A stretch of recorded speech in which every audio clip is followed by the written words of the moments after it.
한미 정상회담을 위해 미국을 방문하고 있는 문재인 대통령이 미 의회 하원 지도부를 만나 한반도 평화와 백신 협력 등에 대해 논의했습니다.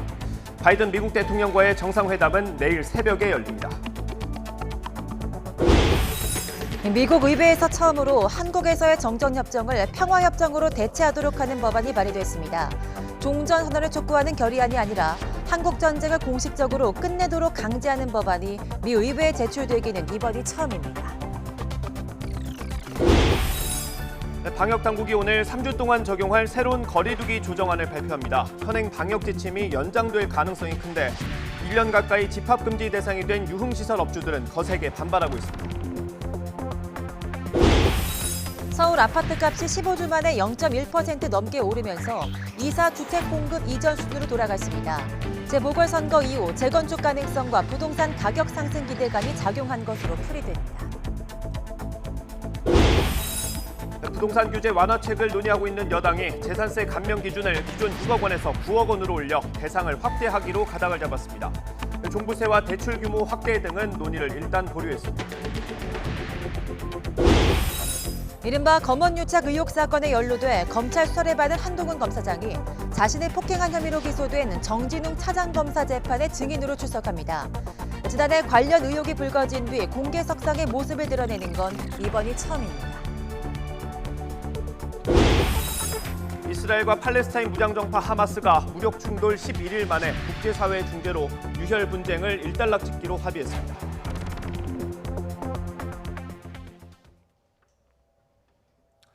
여러분 안녕하십니까? 5월 21일 굿모닝 YTN 시작합니다. 한미 정상회담을 위해 워싱턴을 방문하고 있는 문재인 대통령이 둘째 날 일정을 시작했습니다. 6.25 전쟁 때 희생된 군인들이 안장돼 있는 알링턴 국립묘지를 찾아 참배한 데 이어서 미국 의사당에서 하원 지도부와 만났습니다. 워싱턴 연결해 보겠습니다. 강태욱 특파원. 네, 워싱턴입니다. 문 대통령이 본격적인 방문 일정을 시작했고요. 하원 지도부 간담회는 끝났습니까? 네, 제 뒤로 보이는 곳이 미국 의사당입니다. 지금 이곳 시각이 20일 오후 5시쯤인데요.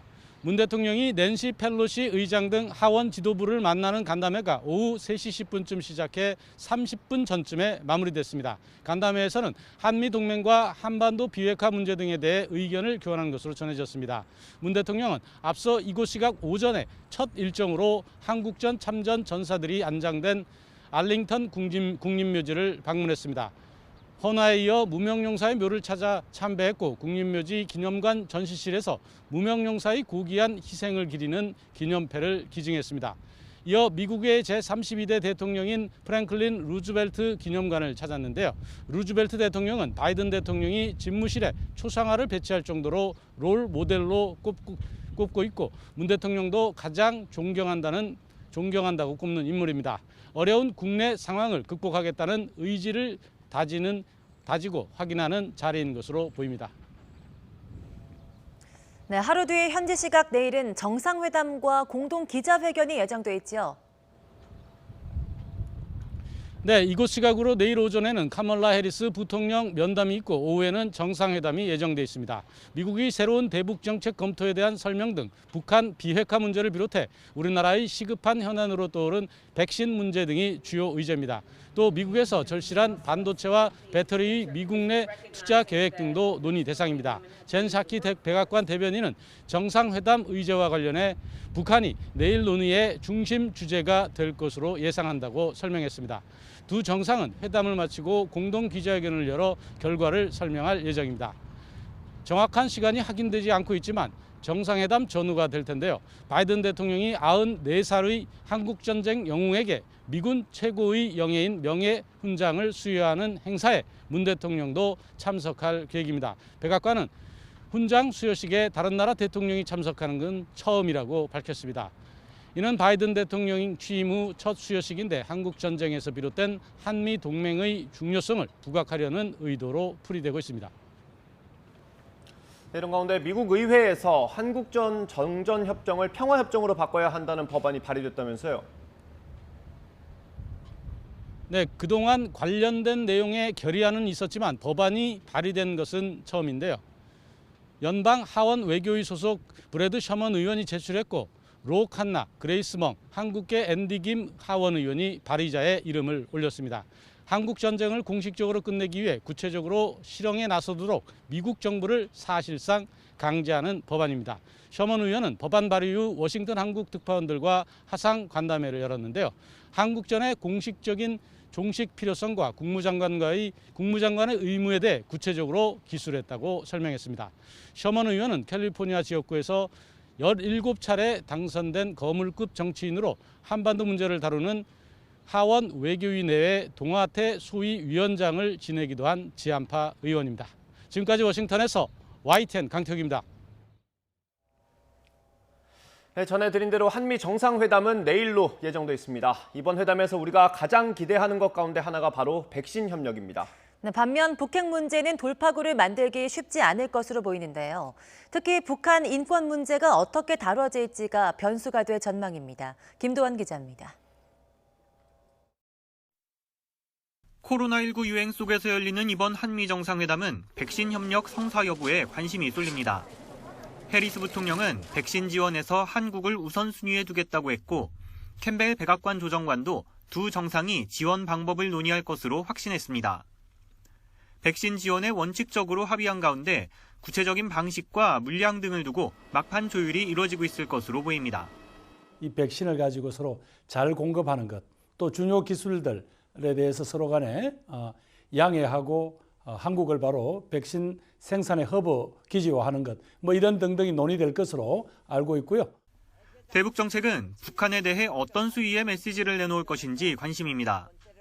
싱가포르 합의 계승이 공동 성명에 포함될 것으로 기대되는데, 북한을 대화로 이끌 제재 완화 등 구체적 방안은 쟁점이 될 수 있습니다. 미 의회 조사국은 최근 보고서에서 문재인 대통령의 더욱 적극적인 대북 관여 정책이 미국과 긴장을 만들어낼 수도 있다고 지적했습니다. 또 북한 인권 문제를 거론하면 대화 재개가 어렵다는 문정인 전 대통령 특보의 발언에 미 국무부가 인권은 미국 외교 정책의 중심이라고 반박하는 등 대화 재개 방법론이 변수가 될 전망입니다. 또 다른 쟁점으로 꼽혔던 미국의 중국 견제 협의체 쿼드 참여 문제는 어느 정도 정리된 분위기입니다. 캠벨 조정관은 한국, 아세안 등의 파트너와 협력을 확대하겠다면서도 현재 쿼드를 확대할 계획은 없다고 선을 그었습니다. 하지만 바이든 행정부가 중국을 최대의 지정학적 도전으로 꼽은 만큼 쿼드가 아니더라도 바이든 대통령은 중국 견제 필요성을 강조할 것으로 보입니다. 이번 회담에 맞춘 삼성과 현대차, SK 등의 반도체, 배터리 등 40조 규모의 투자도 중국을 겨냥한 미국의 공급망 강화에 발맞춘 결정으로 해석됩니다. YTN 김도원입니다. 네, SK이노베이션이 미국 완성차 업체 포드와 손잡고 배터리 생산을 위한 합작법인을 설립합니다. SK이노베이션은 포드와 합작법인 블루오벌 SK를 만들기로 하고 양해각서를 체결했다고 밝혔습니다. 블루오벌 SK는 약 6조 원의 투자해서 2020년대 중반부터 미국에서 연간 60기가와트시 규모의 전기차 배터리 셀과 모듈 등을 생산할 예정입니다. SK이노베이션은 이는 약 100kW시 배터리가 필요한 전기 픽업 트럭 60만 대를 생산할 수 있는 규모라고 설명했습니다. 이스라엘과 팔레스타인 무장정파 하마스가 국제사회 중재로 유혈 분쟁을 일단락짓기로 합의했습니다. 11일 동안 이어진 교전에서 희생자는 240여 명으로 집계됐습니다. 국제부 연결해 보겠습니다. 강성욱 기자. 네, 국제부입니다. 양측이 극적으로 휴전에 합의했군요. 네, 그렇습니다. 이스라엘 정부는 현지 시간 20일 저녁 안보관계 장관회의를 열고 휴전안을 승인했습니다. 이스라엘 정부는 성명을 통해 이집트가 제안한 휴전을 수용하기로 했으며 휴전은 상호 간에 조건 없이 진행될 것이라고 밝혔습니다. 네타냐후 총리가 어제까지만 해도 목표를 이룰 때까지 계속 공격하겠다고 강경한 입장을 취했지만 국제사회의 휴전 촉구 압력에 입장을 바꾼 것으로 보입니다. 팔레스타인 무장정파 하마스도 양측이 21일 오전 새벽 2시를 기해 휴전에 들어가기로 했다고 로이터 통신에 밝혔습니다. 팔레스타인 측도 일단 이스라엘의 휴전 결정에 환영의 뜻을 나타냈지만 충돌의 원인을 제공한 유대교, 이슬람교, 기독교의 성지인 예루살렘 문제에 대한 해결책이 필요하다는 입장을 밝혔습니다. 안토니오 구테르스 유엔 사무총장은 우리 시간으로 오늘 새벽 유엔 총회 긴급회의에 참석해 양측이 전쟁의 규칙을 위반했다면서 즉각적인 휴전을 촉구하기도 했습니다. 구테우스 사무총장은 지구상에 지옥이 있다면 오늘 가자지구 어린이들의 삶일 것이라고 탄식하기도 했습니다. 지난 10일 하마스의 선제 공격에 이스라엘이 맹렬한 폭격으로 응수하면서 양측은 11일째 교전을 벌여왔습니다. 양측의 충돌로 가자지구에서는 어린이 61명을 포함해 232명이 숨지고 1,900여 명이 부상했으며 이스라엘에서도 12명의 사망자와 300여 명의 부상자가 발생했습니다. 이번 충돌은 2,000명 이상의 목숨을 잃었던 지난 2014년 이스라엘과 하마스 간의 50일 전쟁 이후 가장 피해가 큰 유혈 분쟁이었습니다.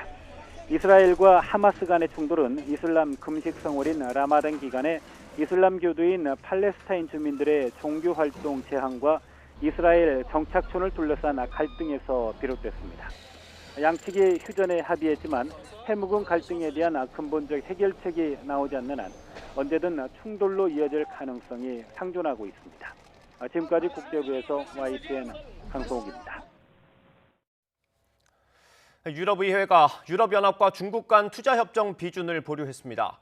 유럽의회는 현지 시각 20일 중국의 EU 인사에 대한 제재를 해제할 때까지 EU와 중국 간 투자협정을 비준하지 않기로 하는 결의안을 압도적인 표 차이로 통과시켰습니다.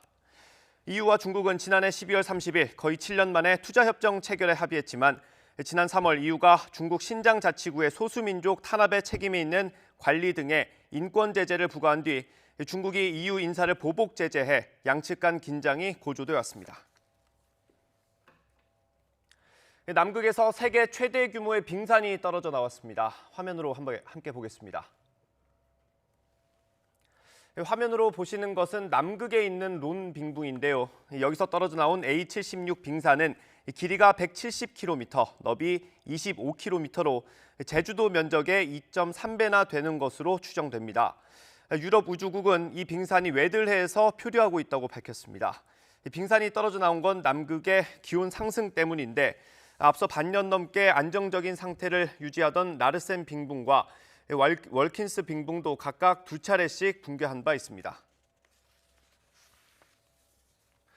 이탈리아의 대표적인 활화산인 시칠리아 에트나 화산과 스트롬볼리 섬 화산이 같은 날 분출했습니다.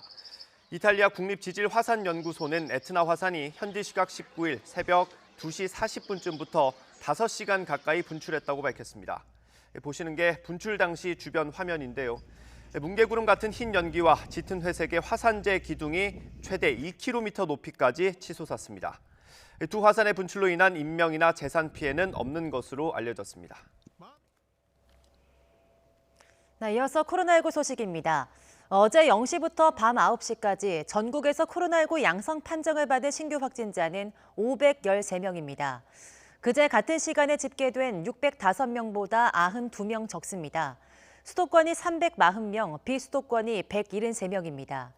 시도별로는 서울이 170명으로 가장 많고 경기 159명, 충남 41명, 대전 15명, 전북 14명, 부산, 경남 각 13명 등입니다. 네, 코로나19로 1년 가까이 장사를 못하고 있는 유흥시설 업주들이 대책 마련을 촉구하면서 거리로 나섰습니다. 사회적 거리두기 조정안은 오늘 발표될 예정인데요. 방역 지침이 완화되기는 어려울 것으로 보입니다. 김대겸 기자입니다. 서울 은평구에서 작은 단란주점을 운영하는 57살 고선희 씨는 고통의 나날을 보내고 있습니다. 지난 3월 시작된 집합금지가 300일 가까이 이어지면서 가게는 엉망이 돼버렸고 쇼파도 지금 다 곰팡이가 다 썰었잖아요, 이런 데가. 통장 잔고는 바닥났습니다. 잔고가 지금 다 빠져나가고 지금 4,000원 정도 남았을 거라고요. 밀린 임대료에 생활비 부족까지 빚만 계속 불어나면서 단 하루도 더 버티기 힘든 상황에 놓였습니다. 가게 나오면 냄새는 나죠. 쥐새끼는 돌아다니지. 주방에는 모르는 새지. 나는 뭐 해야 돼요. 내가 수면제 없으면 잠도 못 자요. 서울 종로에서 유흥주점을 운영하는 55살 헐미 씨도 같은 어려움을 겪고 있습니다. 1년 사이 고지서는 수북이 쌓였고 건물주에게 퇴거 통보까지 받았습니다. 벌지도 못한 사람이 500씩 나가야 돼요. 그 내는 500이지만 1,000만 원짜리도 있어요. 사장님들. 그러니까 이게 너무 힘들어갖고 뭐 할 말이 없어요. 어떻게 해야 되는지. 참다 못한 유흥업주들은 또다시 거리로 나섰습니다. 시간 제한이 있어도 좋으니 최소한 다른 업종과 형평성에 맞게 집합 금지만이라도 풀어달라는 겁니다. 벌써 5명의 업주가 생활고를 호소하며 세상을 등졌다며 손실보상법을 조속히 제정해달라고 촉구했습니다. 기자회견을 하는 동안 유흥주점, 단란주점, 콜라병 업주들은 생활고에 시달리고 있고 빚도 쪽에 죽었습니다. 회견 뒤 일부 업주들이 서울시청 청사 진입을 시도하면서 경찰과 마찰을 빚기도 했습니다. 방역당국은 고심에 빠졌습니다. 자영업자들의 고충을 생각하면 방역 지침을 완화해야 하지만 코로나19 확산세만 보면 사회적 거리두기 단계를 격상해야 할 상황이기 때문입니다. 이런 가운데 방역당국은 오늘 거리두기 조정안을 발표합니다. 수도권 2단계, 비수도권 1.5단계인 현행 거리두기와 5인 이상 사적 모임 금지 조치를 3주간 또 연장할 것으로 보입니다. 한국유흥음식업중앙회는 또다시 집합금지가 이어진다면 수도권을 중심으로 점등 시위나 영업 강행 등 단체 행동을 불사하겠다는 입장입니다. YTN 김대겸입니다. 코로나19 백신 1, 2차 접종 때 다른 종류를 맞는 이른바 교차 접종이 효과가 있다는 해외 사례가 나오면서 우리 정부도 임상시험을 준비하고 있습니다. 백신 효과를 높이는 3차 접종, 이른바 부스터샷을 대비한 것으로 분석됩니다. 보도에 박홍구 기자입니다. 국내 아스트라제네카 백신 1차 접종자를 대상으로 다른 백신을 투여하는 임상시험이 조만간 실시됩니다. 국립보건연구원에서 성별과 연령 등을 고려해 4,500명을 선정한 뒤 시험을 진행할 계획입니다. 1, 2차 접종 백신을 다르게 했을 때 면역 반응이 어떻게 나타나는지, 이상 반응의 정도와 안전성에는 문제가 없는지 등을 살펴볼 것으로 관측됩니다. 국내 아스트라제네카 백신 접종자들에 대해서 화이자 등 교차 접종 임상 연구를 진행할 예정에 있습니다. 본 연구는 예방접종의 안전성과 효과를 높이기 위한 방안 모색을 위한 기초자료로 사용될 예정입니다. 그동안 방역당국은 교차 접종을 허용하지 않는 것을 원칙으로 해왔습니다. 이에 따라 희귀혈전 논란 이전에 아스트라제네카를 1차 접종한 20대 13만여 명은 임상시험에 포함되지 않습니다. 하지만 앞서 스페인의 시험 사례에서 교차 접종의 효과가 확인되고 독일과 프랑스는 실제 교차 접종을 진행하고 있는 점 등을 고려해 시험을 서두른 것으로 보입니다. 효과에 있어서는 서로 다른 두 종류의 백신을 접종하는 것이기 때문에 두 백신의 장점만을 가지고 올 수가 있고요. 안전성 같은 경우에는 둘 다 이미 충분히 투여된 백신이기 때문에 이상 반응이 특별히 더 증가할 가능성도 저는 높지 않다고 생각을 해서 백신의 효과를 높이는 부스터샷의 필요성이 제기되는 것도 교차 접종 연구를 진행하는 목적으로 분석됩니다. 백신 3회 접종이 현실화할 경우에 대비해 교차 접종의 의학적 근거를 미리 마련해 놓으면 백신 종류에 따른 수급의 탄력성이 높아질 수 있기 때문입니다. 부스터샷 접종과 관련해 정부는 이미 화이자 백신 4천만 회분을 추가로 계약하는 등 물량을 확보해 놓았다며 필요에 따라 활용할 계획이라고 밝혔습니다.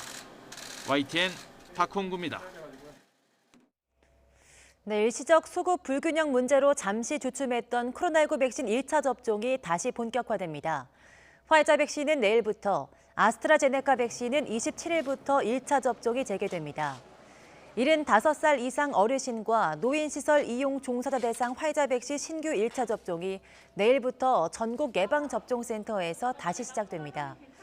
앞으로 3주간은 1차 접종에 집중하고 이후 다음 달 말까지 다시 2차 접종 위주로 진행됩니다. 네, 다음 달 3일까지인 60살에서 74살 어르신들의 코로나19 백신 접종 예약률 증가 속도가 주춤하고 있습니다. 정부는 예약률을 끌어올리기 위해서 백신 접종자에게 요양병원 면회 허용 같은 다양한 인센티브를 주는 방안을 검토하고 있습니다. 신현준 기자입니다. 60세에서 74세 고령층의 코로나19 예방접종 예약률은 50%를 넘겼습니다. 연령별로 보면 70에서 74세가 62.6%, 65에서 69세가 55.1%, 지난 13일 예약을 시작한 60에서 64세가 39.7%입니다. 하지만 예약률 증가 속도는 눈에 띄게 느려졌습니다.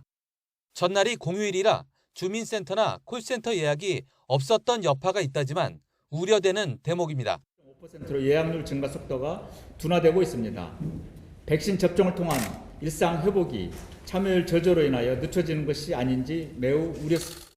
방역당국은 가능한 한 일찍 예약해야 원하는 날짜와 기관에서 접종할 수 있다고 강조했습니다. 그러면서 오는 27일 접종을 시작하는 65세에서 74세는 이번 달 접종은 마감됐고 다음 달 첫째 주 접종도 이번 주 마감될 예정이라고 설명했습니다. 정부는 백신 접종률을 높이기 위해 백신 접종자에게 요양병원 대면 면회 허용 같은 인센티브를 주는 방안을 검토하고 있습니다. 그 안전하고 건강한 일상으로서의 회복은 그 예방접종을 통해서만이 가능합니다. 오는 6월 3일까지 계속되는 그 60세 이상 어르신들의 예방접종 사전 예약을 꼭 살펴주시고 또한 챙겨주시기 바랍니다. 방역당국은 예방접종을 먼저 시작한 이스라엘과 미국 등에서는 감소세가 계속되고 상대적으로 예방접종률이 낮은 일본 등에서는 확진자가 증가하고 있다며 예방접종의 중요성을 다시 한번 강조했습니다. YTN 신현주입니다. 서울의 아파트값이 15주 만에 0.1%대 상승하면서 이사 주택공급대책 직전으로 되돌아갔습니다. 올해 들어 아파트값이 가장 크게 오른 경기와 인천에서는 외지인과 30대 이하 젊은 층의 매수가 두드러진 걸로 나타났습니다. 보도에 김상호 기자입니다. 완공된 지 30년이 지나 재건축 기대감이 높은 서울 노원구의 대규모 아파트 단지들입니다. 역세권 84제곱미터의 경우 10억 원대 거래되는 등 여전히 강세입니다. 5월 셋째 주 서울 아파트값이 한 주 전보다 0.1% 오르는 등 이른바 이사 주택공급 대책 직전으로 되돌아갔습니다. 0.1% 상승률은 15주 만에 처음으로 주로 재건축 단지가 가격 상승을 주도하고 있습니다. 지역별로는 토지거래 허가구역 지정을 피한 노원구가 0.21% 올라 서울에서 가장 상승률이 높았습니다. 특히 서울의 경우에는 노원이나 강남권 같은 재건축 밀집 지역이 여전히 오름세를 보이고 있고 수도권도 상승하며 불안하기는 마찬가지입니다. 시흥 0.86% 등 교통 호재가 있는 역세권 단지와 오산과 평택 등도 개발 사업 기대감으로 올랐습니다. 특히 부동산 가격 상승 기대감이 누그러들지 않으면서 타 지역 거주자의 매입이 크게 늘었습니다.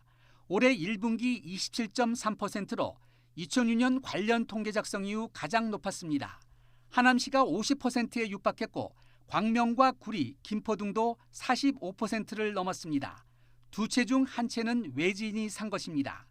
구입자 가운데는 30대 이하 젊은 층의 매수가 많아 서울을 벗어나서 내 집 마련을 하려는 수요가 여전한 것으로 나타났습니다. YTN 김상호입니다. 더불어민주당이 부동산 규제 완화책 가운데 재산세 감면안을 사실상 확정했습니다. 이에 따라 전국 59만 가구가 세금 감면을 받을 전망입니다.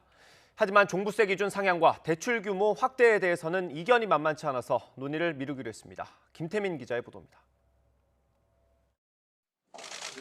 송영길 대표 취임 이후 여당이 내놓을 첫 부동산 카드는 일단 재산세 완화로 가닥이 잡혔습니다. 더불어민주당 부동산특별위원회는 두 번째 전체회의를 열고 재산세 감면 구간을 9억 원까지 확대하기로 의견을 모았습니다.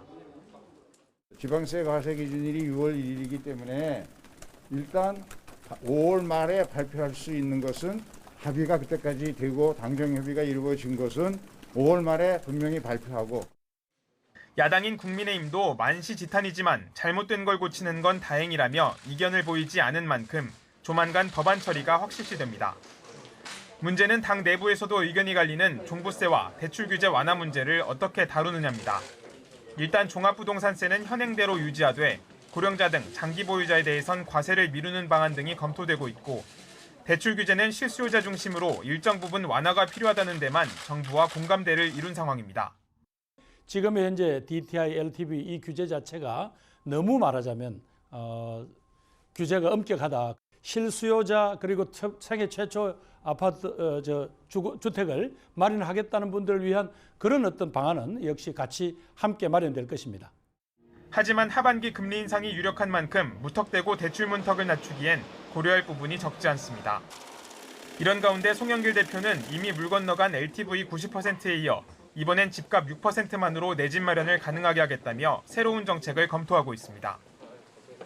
송영길 대표 체제에 민주당이 구상한 부동산 규제 완화책 가운데 확정적인 건 사실상 재산세 감면이 유일합니다. 이미 시장에는 규제를 많이 푼다는 메시지가 던져진 만큼 여당이 정책 혼선을 가중시켰다는 지적이 나오고 있습니다. YTN 김태민입니다. 김포와 부천을 잇는 수도권 광역급행철도 GTX D 노선 논란에 대해 관련 기초단체장들이 공동기자회견을 열고 강남 집결을 촉구했습니다. 김포, 부천, 하남시장과 강동구청장 및 시민단체 회원들은 수도권 서부와 동부권 주민들이 광역교통시설의 절대 부족으로 고통을 겪고 있다며 수도권 동서를 잇는 GTX-D가 반영돼야만 차별 없는 서울 접근이 가능해진다고 강조했습니다. 이에 대해 김부겸 국무총리는 GTX-D 노선의 원안은 정부안이 아니었다면서 어떠한 형태로든 보완하겠다고 말했습니다. 들어보겠습니다. 주민들의 그런 어떤 간절한 요구도 저희들이 반영을 할 수 있는 걸 찾겠습니다. 다만 지금 현재 최초에 발표했던 GTX-D 노선 자체가 원래는 정부안이 아니었습니다. 그래서 여기저기 기대 섞인 분들의 안들이 막 여기저기에서 모여져서 그래서 조금 이 것에 대해서는 면밀한 검토가 필요하지만 분명한 것은 그분들이 일종의 말하자면 우리를 위한 아무런 대책이 아니다라는 그런 그분들의 비판에 대해서 저희들이 잘 알고 있습니다. 분명히 어떤 형태로든지 보완을 하도록 하겠습니다.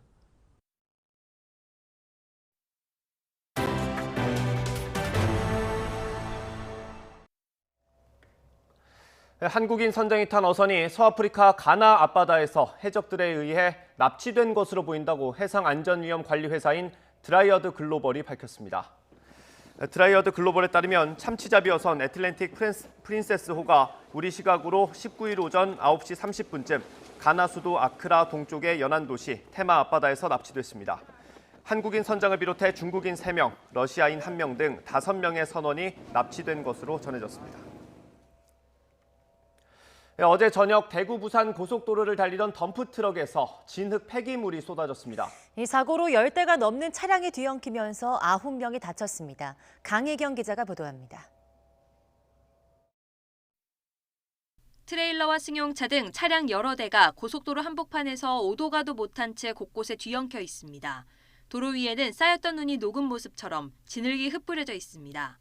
대구 부산 고속도로 대구 방향 상동터널 인근을 달리던 덤프트럭에서 진흙 폐기물이 쏟아진 건 어제 저녁 7시 50분쯤.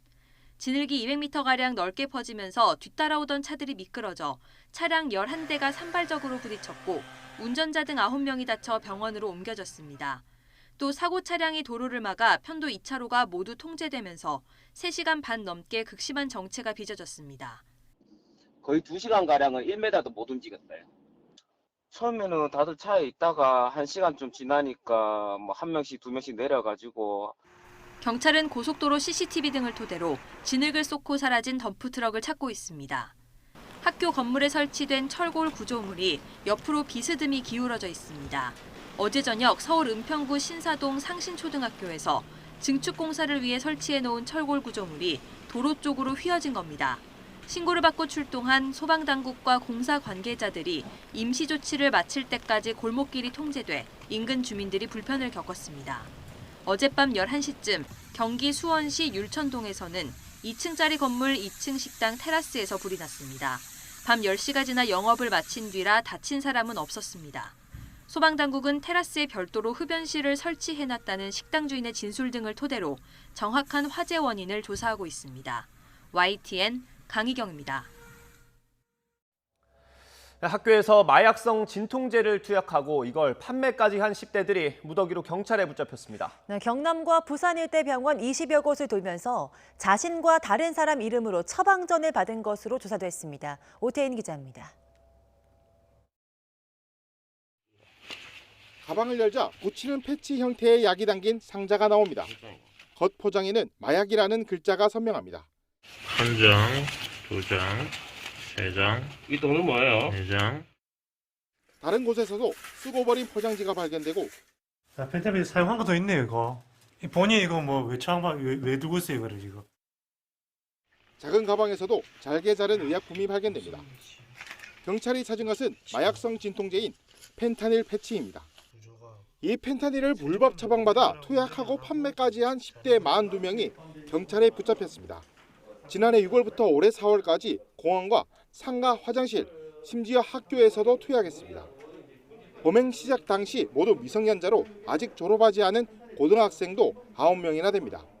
나이를 보면 만 17세가 6명, 만 18세가 12명, 만 19세가 24명으로 남학생이 32명, 여학생이 10명. 현재 학교에 재학 중인 학생이 지금 9명입니다. 펜타닐은 마약성 진통제로 주로 말기암 환자 등 고통이 큰 환자들에게 쓰입니다. 하지만 19살 A씨 등은 그저 환각 증상을 느끼려고 이 약물을 직접 투약했습니다.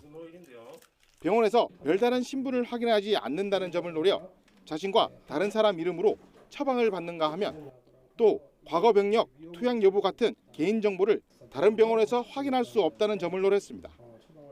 이런 식으로 진단서를 받은 병의원은 경남 부산 일대 25곳이나 됩니다. 다른 데서 파악하는 거는 알 수 없죠.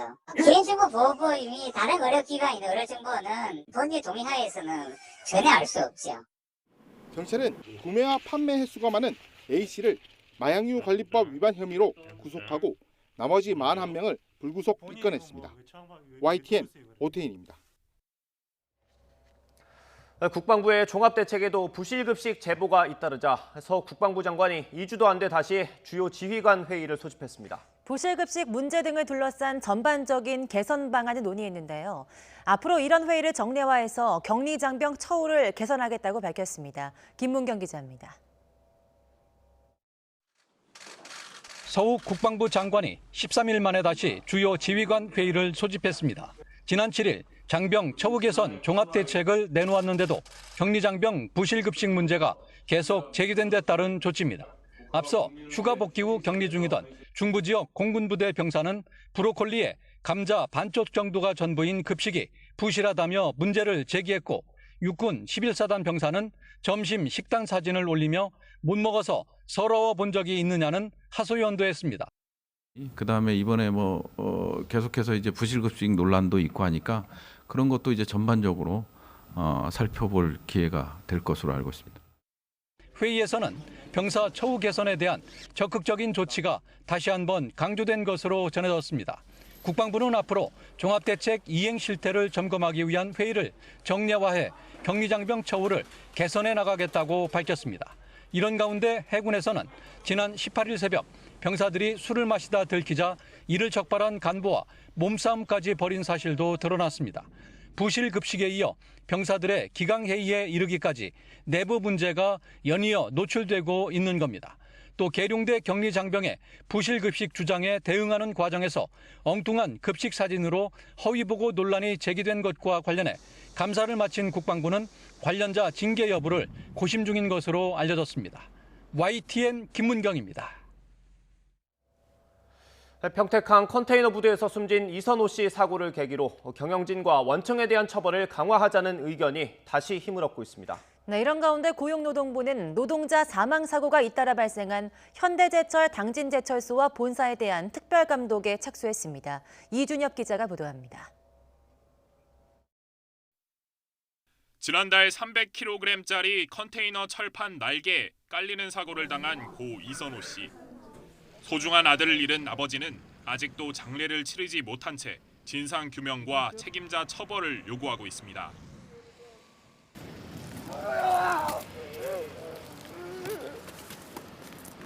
또다시 노동 현장에서 청춘이 목숨을 잃자 그동안 중대재해 관련 입법에 미온적이던 정치권도 움직이기 시작했습니다.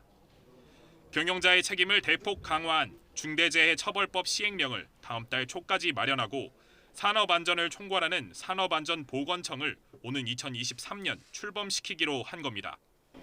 통계만 봐도 관련 입법과 전담부처 신설이 얼마나 시급한지 알 수 있습니다.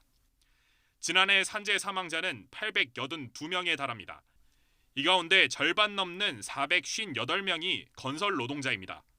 올해도 비슷한 추세여서 1월부터 4월까지 집계된 중대재해 2건 중 하나는 건설 현장에서 일어났습니다. 고 이선호 씨가 일했던 항만 현장의 노동 환경도 건설 현장과 크게 다르지 않습니다. 두 업종에서 발생한 산재의 주요 원인을 보면 지나친 비용 절감과 원청 업체의 책임 떠넘기기로 판박입니다. 이 사고의 근본적인 원인은 원청에서 단지 인건비를 좀 줄이려고 적정 수의 안전 요원을 배치하지 않아서 생긴 사고입니다.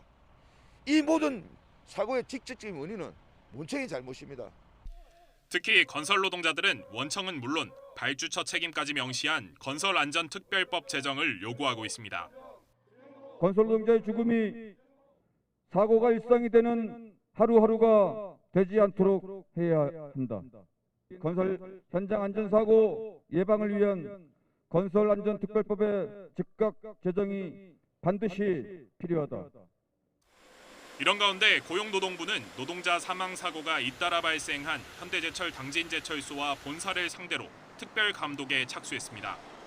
잦은 중대재해로 본사까지 특별 감독을 받는 건 제조업에서는 현대중공업에 이어 이번이 두 번째입니다. 현대제철 당진제철소에서는 지난 8일 설비 점검 작업을 하던 노동자가 끼임 사고로 숨지는 등 최근 5년 동안 해마다 노동자 사망 사고가 났습니다. YTN 이준엽입니다. 이른바 검언유착 의혹 사건에 연루돼 수사를 받아온 한동훈 검사장이 오늘 압수수색 과정에서 자신을 폭행한 혐의로 기소된 정진웅 차장검사 재판에 직접 증인으로 나옵니다. 한 검사장은 오늘 서울중앙지방법원에서 열리는 정 차장검사의 독직 폭행 사건 재판에 증인으로 출석해서 당시 상황을 증언할 예정입니다. 오전에는 한 검사장에게 진단서를 끊어줬던 의사의 증인신문이 예정돼 있어서 한 검사장 증언은 오후부터 이어질 것으로 보입니다. SNS 메시지로 다퉜다는 이유로 친구 집 현관문에 강력 접착제를 바른 고등학생이 경찰에 붙잡혔습니다. 인천 남동경찰서는 재물손괴 혐의로 고등학교 3학년 A군과 공범 20살 B씨를 불구속 입건했습니다. A군 등은 지난달 20일 새벽 인천 남동구의 한 다세대 주택에서 18살 C군이 거주하는 가정집의 현관문을 강력 접착제로 훼손한 혐의를 받고 있습니다. 정부가 학생 충원율이 낮은 대학들의 정원을 감축하기로 했습니다. 또 재정이 어려운 대학에는 시정을 요구하고 회생이 어렵다고 판단되면 폐교를 추진할 방침입니다. 김종균 기자입니다. 학령 인구 감소로 지역 대학의 위기감은 커지고 있습니다. 올해부터 대학 입학 연령 인구가 입학 정원을 미달하기 시작했습니다. 특히 2024년까지 급감할 것으로 예상됩니다. 올해 전국 대학의 정원 미달 규모는 약 4만 명 수준입니다. 2024년에도 입학 정원을 그대로 두면 미달 규모는 10만 명이 넘을 것으로 보입니다. 결국 정부가 칼을 뽑았습니다. 우선 내년 5월쯤 전국 5대 권역별 대학 충원율 기준을 만들 계획입니다. 이 기준을 충족하지 못한 대학에 대해서는 정원 감축을 요구합니다. 권역별로 30에서 50% 대학이 정원 감축 권고 대상이 될 것으로 추정됩니다. 유지 충원율은 지역 차이를 고려하여 권역별로 점검하며 그 결과에 따라 정원 감축을 차등 권고하고 이를 이행하지 않을 경우 일반 재정 지원이 중단될 것입니다. 재정적으로 어려운 한 개 대학에는 과감한 구조 개혁을 요구합니다. 재정 위기 수준에 따라 개선 권고, 개선 요구, 개선 명령 등 3단계 시정 조처를 추진합니다. 최종 단계에서도 회생이 어렵다고 판단되면 폐교 명령을 하기로 했습니다. 또한 대학의 폐교와 청산에 따른 혼란을 최소화하기 위해 필요한 제도적 장치를 마련하겠습니다. 나머지 대학들도 제살깎기를 해야 합니다. 교육부는 내년 3월까지 정원 감축을 포함한 대학별 자율혁신 계획을 세우도록 했습니다. 다만 빨라야 2023학년도부터나 정원 감축 효과가 눈에 보일 것으로 보여 한동안 미달 사태는 불가피해 보입니다. YTN 김종균입니다. BTS가 오늘 두 번째 영어 싱글 버터를 발매합니다. BTS는 오늘 오후 1시에 곡을 발표하고 기자 간담회를 열어 발매 소감과 향후 계획을 발표할 예정입니다.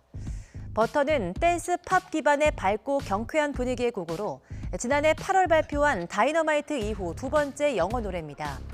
지난해 다이너마이트가 발표 직후 빌보드 핫100 1위에 오른 뒤 통산 3번 1위에 올라서 이번에도 핫백 결과가 주목됩니다. 버터 무대는 우리 시간으로 오는 24일 열리는 미국 빌보드 뮤직 어워즈에서 최초로 공개됩니다.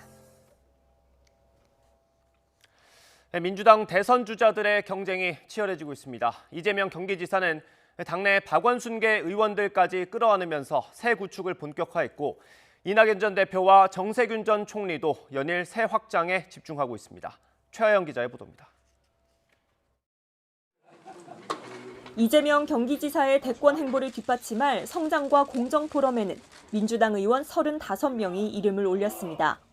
민영배, 서삼석 의원 등 호남 의원뿐 아니라 박원순계 핵심 인사인 삼선의 박홍근 의원도 지지를 선언하며 깜짝 합류했습니다. 이재명 지사는 최근 공관에서 잇따라 당내 박원순계 의원들을 만나며 지지를 호소해온 것으로 알려졌습니다. 전국 지지 모임을 꾸린 데 이어 당내 세력 다지기에도 본격적으로 나선 겁니다. 대선과 직접 관련 짓기는 좀 어렵습니다만 어쨌든 뜻을 함께하는 여러분들이 계시기 때문에 힘이 나는 건 분명한 것 같습니다. 새 확장에 자신감을 얻은 이재명 지사는 야권의 유력 경쟁자인 윤석열 전 총장을 예쁜 포장에 빗대 애둘러 비판하기도 했습니다. 알맹이를 봐야 판단하지 않겠습니까? 포장지만 또 예쁜 부분만 자꾸 보여주셔가지고 판단하기가 어려워서. 반등을 노리고 있는 정세균 전 총리는 민주화 열사 유가족과 만난 자리에서도 검찰 개혁을 거듭 강조했습니다. 온화한 이미지를 벗고 강경 발언을 통해 당내 친문 의원과 당원에게 손짓하는 의미로 해석됩니다. 사실 노무현 대통령이 돌아가시게 한 데는 이제 검찰인데 예, 그게 있습니다. 예, 그래서 이제 그런 말씀을 제가 드리고 좀 개혁을 해야 되겠다. 이낙연 전 대표는 민주당 텃밭인 호남을 다시 찾았습니다. 이른 아침부터 목포와 강진, 나주에 이어 광주까지 흐른 강행군을 이어가며 바닥 다지기에 집중했습니다. 다음 달 중순 후보 등록을 시작으로 본격적으로 막을 올릴 대선 레이스를 앞두고 민주당 주자들 사이 세불리기 경쟁은 갈수록 치열해질 전망입니다. YTN 최하영입니다. 나경원 전 의원과 이준석 전 최고위원이 국민의힘 당대표 선거에 공식 출사표를 던졌습니다. 신구 대결 구도가 가시화하면서 여론조사 1, 2위를 다투는 두 후보의 공약과 행보에 관심이 쏠리고 있습니다. 황혜경 기자의 보도입니다. 사선 원내대표 출신인 나경원 전 의원이 국민의힘 당대표의 도전장을 내밀었습니다. 대선을 앞두고 야권 대통합을 이뤄야 할 중요한 시기다 보니 나서지 않을 수 없었다는 이유에서입니다. 단순한 경륜과 또 단순한 패기만으로는 해결하지 못할 것입니다. 대선 경선 과정을 파격적으로 운영해 나가고 저 나경원은 용광로를 위한 불쏘시개가 되겠습니다. 당 안팎에서는 우려도 나옵니다. 황교안 전 대표와 함께 강성 구구 이미지가 채 가시지 않은 데다 서울시장 경선에서 낙마한 지도 얼마 되지 않았기 때문입니다. 그간 당내 구주류 세력을 비판해온 이준석 전 최고위원도 같은 날 대표 출마를 선언했습니다. 참패한 지난 총선에서 당이 비겁했을 뿐만 아니라 인색하기까지 했다며 날을 세운 이 전 최고는 개방과 경쟁만이 젊은 세대와 능력자를 끌어올 수 있다며 차별 철폐에 방점을 찍었습니다. 어떤 소도 들어올 수 있도록 저희 목장을 열겠습니다. 그리고 1차적으로 경선이 시작하기 전까지 들어온 모든 소들은 우리 소입니다. 다만 특정한 소를 위해서 기다려주진 않을 겁니다. 당내 두 거물급의 출마 선언으로 국민의힘 당대표 후보는 10명으로 늘어났습니다. 후보군이 두 자릿수에 이르면서 일각에선 내년 지방선거 출마 전에 이름을 알리려는 시도라는 비판도 제기됩니다. 하지만 신구 대결, 세대 간 대결 구도가 조성되면서 일단 흥행에는 성공했다는 긍정적인 목소리도 나오고 있습니다. 오는 22일 후보자 등록을 마치면 당원과 일반 국민 50대 50의 여론조사를 거쳐 오는 27일 본선에 진출할 5명이 결정됩니다. 본선은 당원 선거인단과 일반 국민 여론조사가 70대 30으로 이른바 당심의 비율이 더 높습니다. 대선을 앞둔 당원들의 전략적 투표 가능성이 제기되는 가운데 구주류를 상대로 한 신진 후보군이 얼마나 돌풍을 일으킬지 이목이 집중되고 있습니다. YTN 황혜경입니다. 더불어민주당이 국민의힘과 증인과 참고인 채택을 놓고 입장차를 좁히지 못하면서 오는 26일로 예정된 김호수 검찰총장 후보자의 인사청문 계획서를 단독으로 처리했습니다. 국회 법제사법위원회는 국민의힘 위원들이 불참한 가운데 어제 전체 회의를 열고 김 후보자에 대한 인사청문회 실시 계획서를 의결했습니다. 다만 증인 참고인 출석 요구 건이나 자료 제출 요구의 건은 처리하지 못했습니다. 민주당 박주민 법사위 간사는 YTN과의 통화에서 국민의힘이 재판이나 수사가 진행되고 있는 사람을 증인이나 참고인으로 부르려고 해서 수용하기 어려웠다며 일단 오늘까지 협상을 이어가겠다고 말했습니다. 이에 대해 국민의힘 법사위 위원들은 입장문을 내고 맹탕 청문회를 하겠다는 의도에 말려들지 않겠다며 납득할 만한 증인과 참고인을 채택하거나 차라리 인사청문회를 하지 말라고 비판했습니다. 국회가 오늘 본회의를 열고 코로나19 의료비 지원 관련 법안 등 비쟁점 법안을 처리할 예정입니다. 국회는 오늘 오전 10시 본회의를 개의하고 재난적 의료비 지원에 관한 법 개정안, 서민의 금융생활 지원에 관한 법률 개정안, 국가유공자 지원에 관한 법률 개정안 등 99개 법안을 처리할 방침입니다. 이 가운데에는 가사근로자의 지위를 규정하는 가사근로자법이나 장애아동에 대한 복지를 강화하는 법안 등도 포함됐습니다. 네, 중국은 민간이 만든 가상화폐 거래를 금지하고 있지만 채굴 규모는 세계 최대로 알려져 있습니다. 그런데 중국이 최근 가상화폐 채굴을 엄격히 단속하기 시작해서 세계 가상화폐 시장에도 파장이 예상됩니다. 베이징에서 강성웅 특파원이 보도합니다. 중국 헤이룽장성에 있는 낡은 공장입니다. 직원들은 보이지 않고 창문에는 대형 환풍기가 설치되어 있습니다. 내부에는 창문을 넘어온 전력선과 통신선 여러 갈래가 컴퓨터 서버들과 연결돼 있습니다. 지난 2018년 중국 경찰의 단속에 걸린 비트코인 불법 채굴 시설입니다. 听到这个非常大的声音，而且根据他们以往这个巡逻经验呢，听到这么大的声音呢，应该是在比特币，应该是比特币机器呢在这个挖矿。 조사 결과 가상화폐 채굴업자들은 전기를 마음대로 훔쳐 쓴 것으로 드러났습니다. 최근 내이멍구 자치구 정부는 이런 행위를 단속하기 위해 주민신고센터를 운영한다고 밝혔습니다. 공장으로 위장해 값싼 전기를 공급받은 뒤 가상화폐를 채굴하는 행위가 주요 단속 대상입니다. 적발되면 채굴업자는 물론이고 공간을 빌려준 땅 주인까지 처벌하겠다고 경고했습니다. 전기 절약이 명분이지만 이참에 가상화폐를 뿌리 뽑겠다는 의지가 반영돼 있습니다. 중국 정부는 지난 2017년 9월부터 가상화폐의 발행과 거래를 전면 금지하고 있습니다. 민간이 아닌 중앙은행이 디지털 위안화를 직접 만들어 화폐 운용을 통제하겠다는 정책입니다. 이번 주에는 중국의 관변 금융협회들이 가상화폐 사용 불가 원칙을 한 번 더 천명했습니다. 信息中介、定价服务以及虚拟货币衍生品交易等等相关的活动违反有关法律法规。 이런 분위기라면 내이멍구 자치구의 가상화폐 채굴 단속이 다른 지역으로 확산할 수도 있습니다. 중요한 건 중국이 세계에서 가상화폐가 가장 많이 채굴되는 국가라는 점입니다. 비트코인의 경우 지난해 4월 기준 전 세계 채굴량의 65%가 중국에서 나왔다는 통계도 있습니다. 이 때문에 중국의 가상화폐 채굴에 대한 엄격한 단속이 세계 가상화폐 거래 시장에 또 다른 파장을 몰고 올 수 있어 변수가 되고 있습니다. 베이징에서 YTN 강성웅입니다. 네, 이틀째 전국에 봄비가 추적추적 내리고 있습니다. 오늘 아침도 우산 챙겨 나오셔야겠는데요. 수도권의 비는 오전까지 이어진 뒤 그치겠고 그 밖의 지역은 오후 늦게부터 차차 그치겠습니다. 비가 오면서 날도 무척 쌀쌀합니다. 오늘 한낮에도 서울 기온은 20도로 어제보다 조금 더 낮겠습니다. 낮 동안에도 서늘한 날씨가 이어지니까요. 평소보다 옷차림 따뜻하게 하고 나오셔야겠습니다. 지금 중부와 영남 지방을 중심으로 아주 약하게 비가 오고 있습니다. 오늘 중부와 전북, 경북에는 5mm 안팎의 비가 조금 오겠고요. 강원과 영남 지방은 밤까지도 비가 이어질 수 있겠습니다. 한낮에도 하늘이 흐린 가운데 서늘하겠습니다. 서울과 광주 20도, 대전 19도로 어제보다 1도에서 3도가량 낮겠습니다. 하지만 주말부터 맑은 날씨 속에 기온이 점차 오르겠습니다. 주말과 휴일에는 25도를 웃도는 초여름 더위가 이어질 전망입니다. 오늘 오후까지 동해안을 중심으로는 초속 15m 안팎의 강한 바람이 불겠습니다. 시설물 관리와 해안가 안전사고에 주의해 주시기 바랍니다. 지금까지 YTN 박현실입니다. 한미 정상회담을 위해 미국을 방문하고 있는 문재인 대통령이 미 의회 하원 지도부를 만나 한반도 평화와 백신 협력 등에 대해 논의했습니다. 바이든 대통령과의 정상회담은 내일 새벽에 열립니다.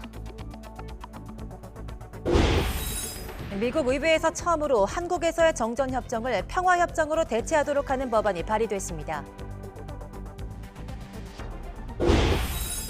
이스라엘과 팔레스타인 무장정파 하마스가 무력 충돌 11일 만에 국제사회 중재로 유혈 분쟁을 일단락짓기로 합의했습니다.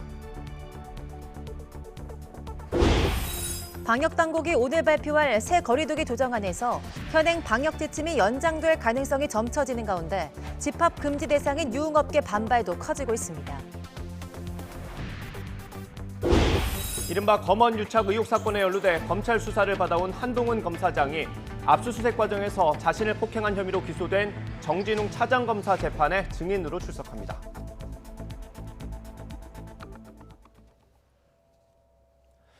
굿모닝 YTN 이어갑니다. 한미 정상회담을 위해서 미국을 방문하고 있는 문재인 대통령이 미 의회 하원 지도부를 만나서 한반도 평화와 백신 협력 등에 대해서 논의했습니다.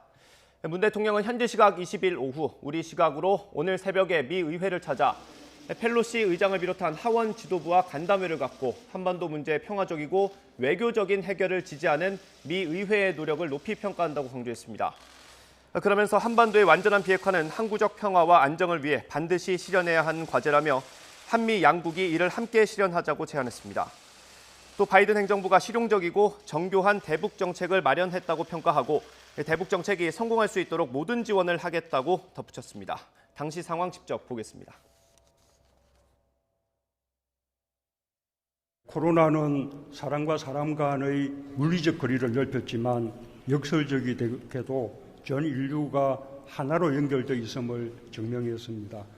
바이러스를 이기는 길이 인류의 연대와 협력에 있듯 더 나은 미래도 국경을 넘어 대화하고 소통하는 데 있다고 생각합니다. 70년간 다져온 한미동맹이 모범이 될 것입니다. 오늘 의원님들과의 만남으로부터 시작될 한미 간의 대화가 한반도 평화는 물론 코로나 극복과 경제 회복, 기후변화 대응에 이르기까지 양국 협력을 더욱 깊게 하고 전 세계의 연대를 이끄는 계기가 되길 기대합니다. 네, 이런 가운데 조 바이든 미국 대통령이 94살의 한국전쟁 영웅에게 미군 최고의 영예인 명예훈장을 수여합니다.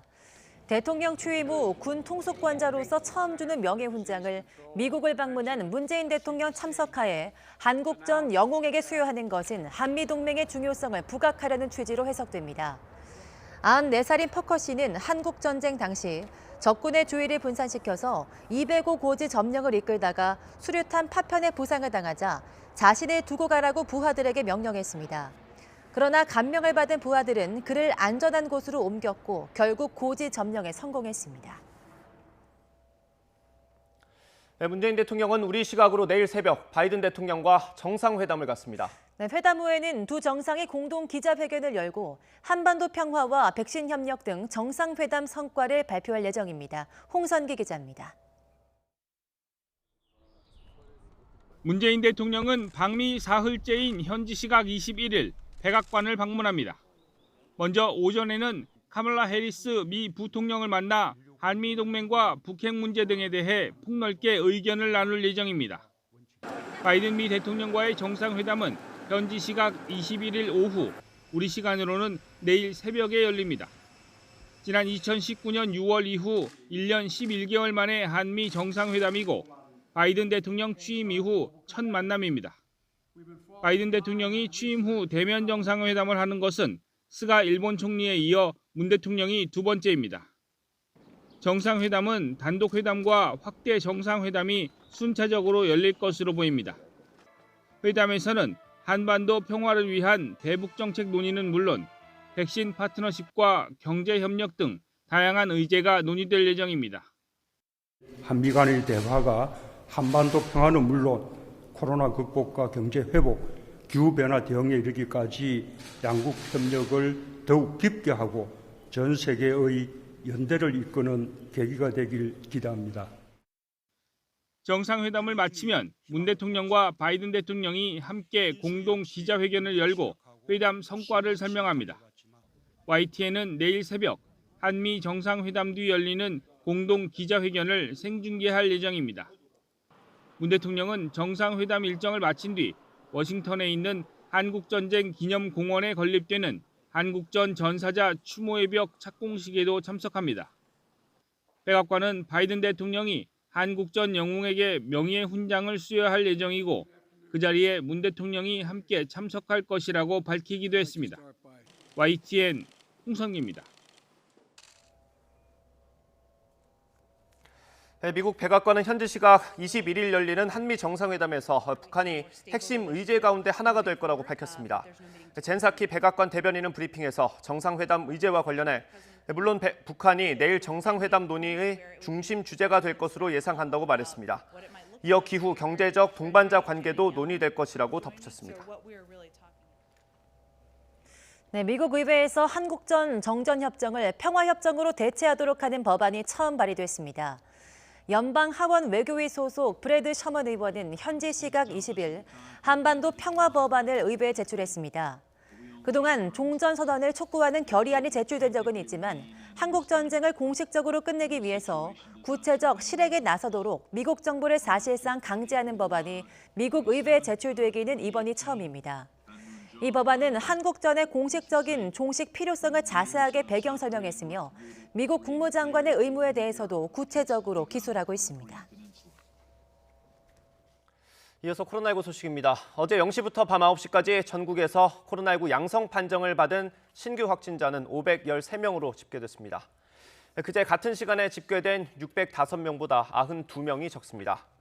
수도권이 340명, 비수도권이 173명입니다.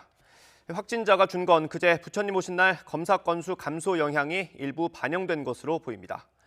오늘 0시 기준으로 발표될 신규 확진자 수는 이보다 조금 더 늘어서 500명대 중후반, 많으면 600명 안팎에 달할 것으로 보입니다. 노래 연습장이나 고시원에서 집단 감염이 이어지고 있습니다.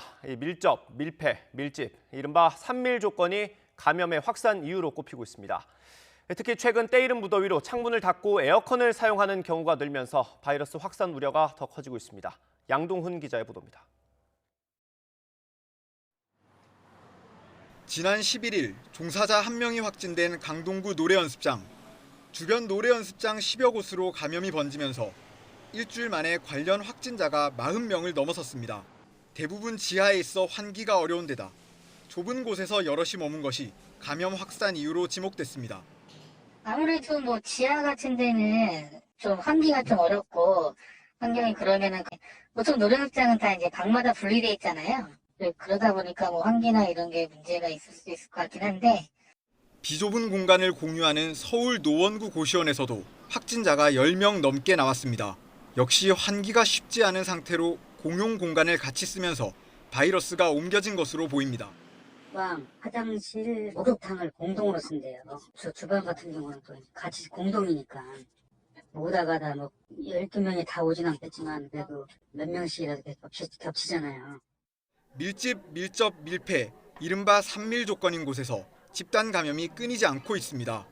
특히 이달 들어 때이른 더위가 찾아오면서 창이나 문을 닫고 에어컨을 트는 경우가 늘었습니다. 밀폐된 공간에서 감염되기 쉬운 상황이 만들어지는 겁니다.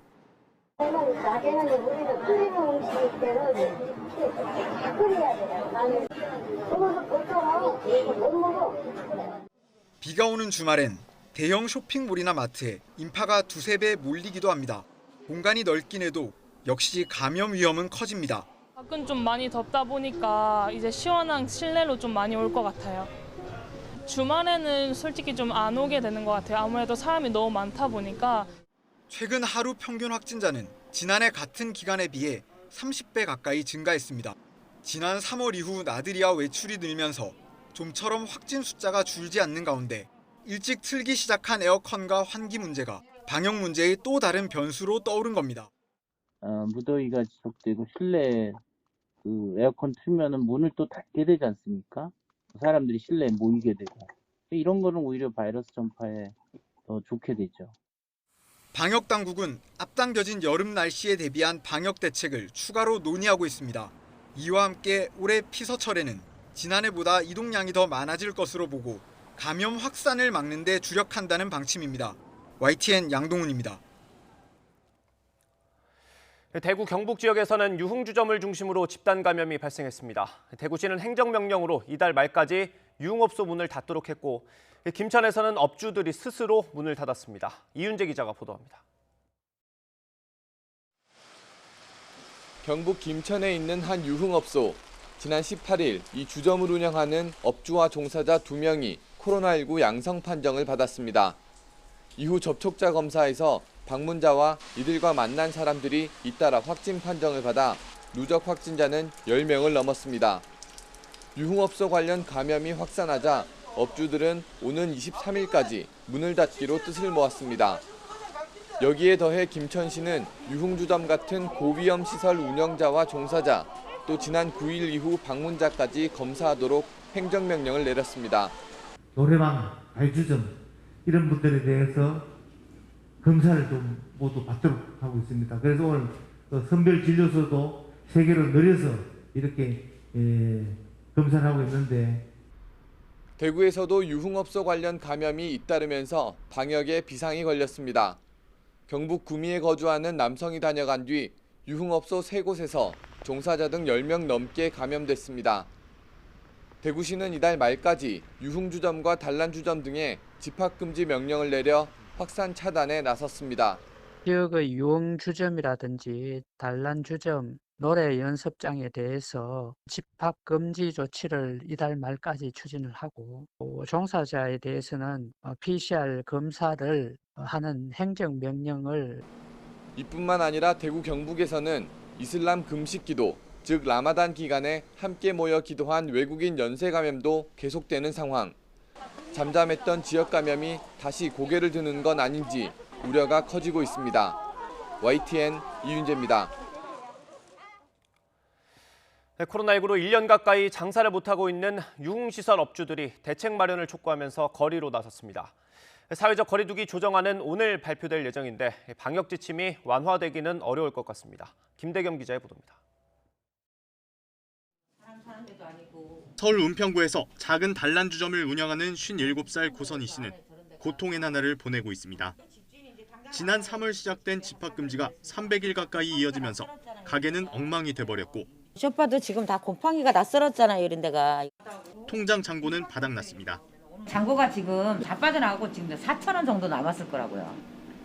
밀린 임대료에 생활비 부족까지 빚만 계속 불어나면서 단 하루도 더 버티기 힘든 상황에 놓였습니다. 가게 나오면 냄새는 나죠. 쥐새끼는 돌아다니지. 주방에는 모르는 새지. 나는 뭐 해야 돼요? 내가 수면 잡수면 잠도 못 자요. 서울 종로에서 유흥주점을 운영하는 55살 허유미 씨도 같은 어려움을 겪고 있습니다. 1년 사이 고지서는 수북이 쌓였고 건물주에게 퇴거 통보까지 받았습니다. 벌지도 못한 상황에 500씩 나가야 돼요. 근데 나는 500이지만 1,000만 원짜리도 있어요. 사장님들. 그러니까 이게 너무 힘들어갖고 뭐 할 말이 없어요. 어떻게 해야 되는지. 참다 못한 유흥업주들은 또다시 거리로 나섰습니다. 시간 제한이 있어도 좋으니 최소한 다른 업종과 형평성에 맞게 집합 금지만이라도 풀어달라는 겁니다. 벌써 5명의 업주가 생활고를 호소하며 세상을 등졌다며 손실보상법을 조속히 제정해달라고 촉구했습니다. 기자회견을 하는 동안 유흥주점, 단란주점, 콜라병 업주들은 생활고에 시달리고 있고 빚독촉에 죽었습니다. 회견 뒤 일부 업주들이 서울시청 청사 진입을 시도하면서 경찰과 마찰을 빚기도 했습니다. 방역당국은 고심에 빠졌습니다. 자영업자들의 고충을 생각하면 방역 지침을 완화해야 하지만 코로나19 확산세만 보면 사회적 거리두기 단계를 격상해야 할 상황이기 때문입니다. 이런 가운데 방역당국은 오늘 거리두기 조정안을 발표합니다. 수도권 2단계, 비수도권 1.5단계인 현행 거리두기와 5인 이상 사적 모임 금지 조치를 3주간 또 연장할 것으로 보입니다. 한국유흥음식업중앙회는 또다시 집합 금지가 이어진다면 수도권을 중심으로 점등 시위나 영업 강행 등 단체 행동을 불사하겠다는 입장입니다. YTN 김대겸입니다. 일시적 수급 불균형 문제로 잠시 주춤했던 코로나19 백신 1차 접종이 다시 본격화됩니다. 화이자 백신은 내일부터, 아스트라제네카 백신은 27일부터 1차 접종이 재개됩니다. 75살 이상 어르신과 노인시설 이용 종사자 대상 화이자 백신 신규 1차 접종이 내일부터 전국 예방접종센터에서 다시 시작됩니다. 앞으로 3주 동안은 1차 접종에 집중하고 이후 다음 달 말까지 다시 2차 접종 위주로 진행됩니다. 방역의 모범 사례로 꼽혔던 타이완이 최근 닷새 연속 200명 이상의 확진자가 발생하면서 감염 상황이 진정되지 않고 있습니다. 타이완 보건당국은 신규 확진자 295명이 추가됐다면서 이 가운데 지역사회 감염자가 286명이고 해외 유입 사례는 9명이라고 밝혔습니다. 아울러 12명으로 유지되던 코로나19 사망자 수도 15명으로 늘었다고 설명했습니다. 바이든 정부 출범 이후 처음으로 미국과 중국의 보건 위생 분야 책임자가 전화 통화를 갖고 코로나19 극복을 위한 협력에 합의했습니다. 중국 매체인 중신망은 마샤오웨이 중국 국가위생건강위원회 주임이 그제 하비에르 베세라 미국 보건복지부 장관과 전화 통화를 했다고 보도했습니다. 중신망은 또 마샤오웨이 주임이 통화에서 양국이 상호 존중의 바탕 위에 대화를 통해 위생과 건강 그리고 방역 분야에서의 협력을 심화하기 바란다고 말했다고 전했습니다. 이에 대해 베세라 미국 보건복지부 장관도 건강 분야의 교류와 협력은 양국의 이익에 부합한다면서 다자간 기구에서 협력을 강화하고 코로나19 팬데믹 상황에 공동으로 대응하자며 화답했다고 중신망은 덧붙였습니다. 도쿄올림픽 개막에 대한 불안감과 불확실성 속에 토마스 바흐 IOC 위원장이 승부수를 던졌습니다.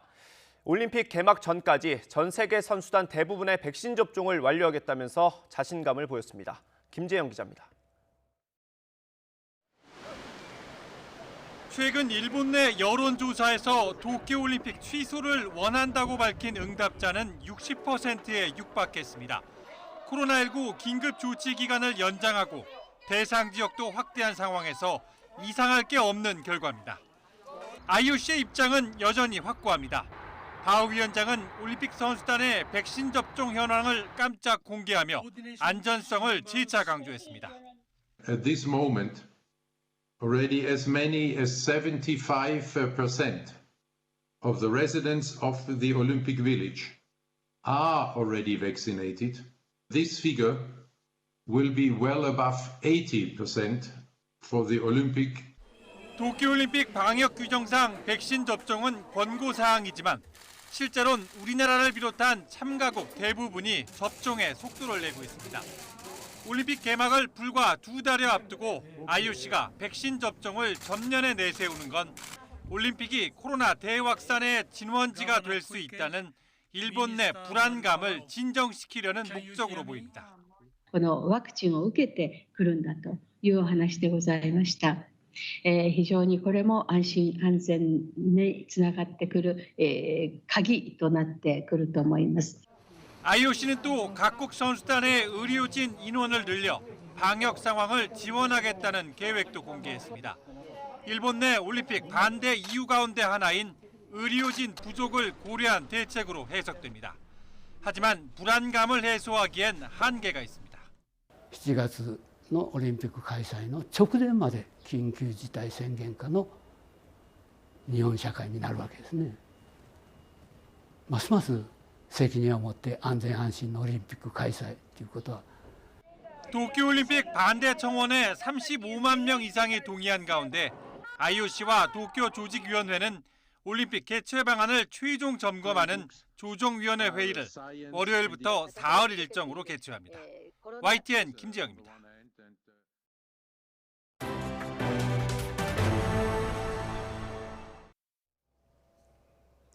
네, 더불어민주당이 국민의힘과 증인이나 참고인 채택을 놓고 입장차를 좁히지 못하면서 오는 26일로 예정된 김호수 검찰총장 후보자 인사청문 계획서를 단독으로 처리했습니다. 국회 법제사법위원회는 국민의힘 위원들이 불참한 가운데 전체 회의를 열고 김 후보자에 대한 인사청문 실시 계획서를 의결했습니다. 다만 증인 참고인 출석 요구 건이나 자료 제출 요구의 건은 처리하지 못했습니다. 이른바 검언유착 의혹 사건에 연루돼 수사를 받아온 한동훈 검사장이 오늘 압수수색 과정에서 자신을 폭행한 혐의로 기소된 정진웅 차장검사 재판에 직접 증인으로 나옵니다. 한동훈 검사장은 오늘 서울중앙지방법원에서 열리는 정 차장검사의 독직 폭행 사건 재판에 증인으로 출석해서 당시 상황을 증언할 예정입니다. 오전에는 압수수색 당시 한 검사장에게 진단서를 끌어줬던 의사의 증인 신문이 예정돼 있어서 한 검사장 증언은 오후부터 이어질 것으로 보입니다. 지난해 검언유착 의혹이 불거진 뒤 한 검사장이 공개석상의 모습을 드러내는 건 처음입니다. 검찰이 김학의 전 법무부 차관 불법 출국 금지와 수사 외압 의혹에 연루된 이광철 청와대 민정비서관을 재판에 넘기겠다는 방침을 세운 것으로 알려졌습니다. 대검찰청 승인 여부가 남아있는데 다음 주에 있을 김우수 검찰총장 후보자의 인사청문회 전에는 결론을 내릴 것으로 보입니다. 우철희 기자입니다. 김학의 전 법무부 차관 불법 출국 금지와 수사 외압 의혹을 수사하는 수원지검 수사팀의 시선은 이제 이광철 청와대 민정비서관에 고정돼 있습니다. 이광철 비서관은 청와대 민정수석실 선임행정관 시절인 지난 2019년 3월 김학의 전 차관의 출국 시도 사실을 파악하고 이규원 검사와 차규곤 출입국 본부장 사이를 조율해 불법 출국 금지에 깊숙이 관여했다는 의혹을 받고 있습니다. 관련 수사를 막은 혐의로 이미 재판에 넘겨진 이성윤 서울중앙지검장의 공소장에도 등장합니다. 이규원 검사가 곧 유학을 떠나는데 수사받지 않고 출국할 수 있도록 검찰에 얘기해달라고 조국 당시 민정수석에게 요청했다는 게 검찰의 수사 결과입니다. 지난달 소환 조사를 받았는데 혐의를 부인한 것으로 전해졌습니다. 하지만 수원지검은 이광철 비서관 기소가 불가피하다고 판단해 재판에 넘기겠다는 방침을 대검찰청에 보고한 것으로 파악됐습니다. 대검은 조남관 검찰총장 직무대행 체제에서 김호수 신임 총장 후보자의 인사청문회가 열리는 오는 26일 전에는 기소 여부를 결론 낼 방침인 것으로 알려졌습니다. 취임 전 정치적으로 민감한 사건들을 정리해 부담을 덜어주고 김 후보자가 이번 의혹에 연루된 점 등을 고려한 것으로 해석됩니다. 다만 수원지검이 이광철 비서관을 기소하더라도 다른 수사가 남아 있습니다. 서울중앙지검이 수사 중인 이규원 검사의 야당 정치인 명예훼손 사건과 청와대발 기획사정 의혹의 배경으로 이 비서관이 지목된 상황입니다. 또 고위공직자 범죄수사처에서 수사하는 이규원 검사의 윤중천 씨 면담보고서 허위 작성 의혹에도 이 비서관이 관여됐습니다. 이광철 비서관은 문재인 정부 출범과 함께 행정관으로 시작해 선임 행정관을 거쳐 지금의 민정비서관에 이르기까지 청와대에서 굳건하게 자리를 지킨 인물입니다. 이광철 비서관이 재판에 넘겨질 경우 검찰이나 공수처의 칼끝은 이 비서관을 넘어 더 윗선을 겨냥할 것으로 보입니다. YTN 우철입니다. 서울 아파트값이 15주 만에 가장 높은 상승률이 보이면서 대규모 공급 계획인 2사 대책 발표 이전 수준으로 되돌아갔습니다. 한국부동산원 자료를 보면 5월 셋째 주 서울 아파트값은 한 주 전보다 0.1% 올랐습니다. 이는 2사 대책 발표 직전인 2월 첫째 주 이후 15주 만에 가장 높은 상승률입니다. 지역별로는 토지거래 허가구역 지정을 피한 노원구가 0.21% 올라서 서울에서 가장 상승률이 높았습니다. 경기도 역시 한 주 만에 0.32% 올라서 오름폭이 커졌고 인천은 상승폭이 줄긴 했지만 한 주 만에 0.47%나 상승했습니다. 여당이 재산세 감면 기준을 9억 원으로 상향하는 쪽으로 가닥을 잡으면서 59만 가구가 추가로 세 부담을 덜 것으로 예상됩니다. 하지만 종부세와 양도세는 그대로 유지될 것으로 보여서 앞으로 부동산 시장의 반응도 주목됩니다. 신윤정 기자입니다.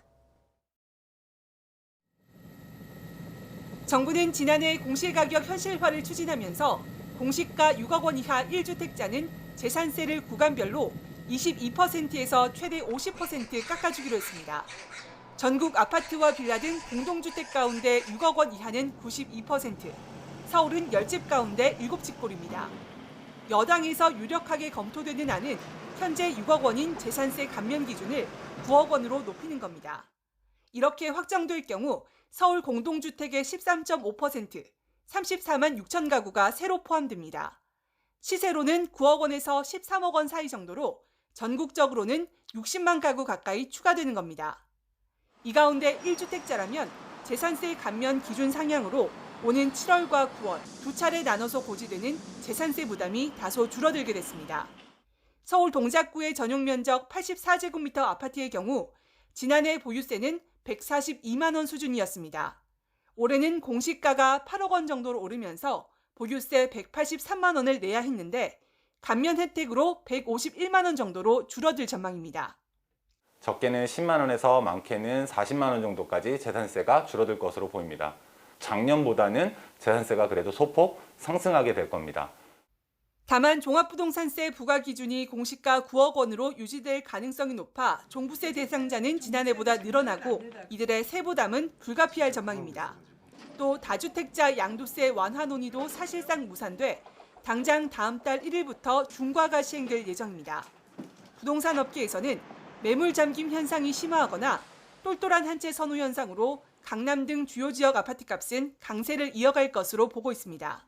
중과세 제도가 유지될 경우 6월부터 매물 잠김 현상이 심화되면서 상승 추세가 지속될 것으로 전망됩니다. 백화쟁명식으로 이어지던 부동산 세제 논의가 다소 싱겁게 마무리될 가능성이 큰 가운데 숨고르기 장세를 이어가고 있는 부동산 시장이 6월 이후 어떤 행보를 보일지 주목됩니다. YTN 신윤정입니다. 네, 김포와 부천을 잇는 정부의 GTX-D 노선 발표 이후 해당 지역 주민들의 반발이 거세지고 있습니다. 김포와 하남 등 4개 지역 기초자치단체장들은 고질적 교통난 해소와 수도권 균형 발전을 위해서라도 GTX-D가 김포에서 강남을 통과해서 하남까지 연결돼야 한다고 주장했습니다. 이기정 기자입니다. GTX-D 노선과 관련해 4개 지역 자치단체장들이 공동 기자회견에 나섰습니다. 김포, 부천, 하남시장과 서울 강동구청장은 GTX-D 노선이 사업 타당성 등을 이유로 김포에서 부천 구간만으로 축소된 데 유감을 표시했습니다.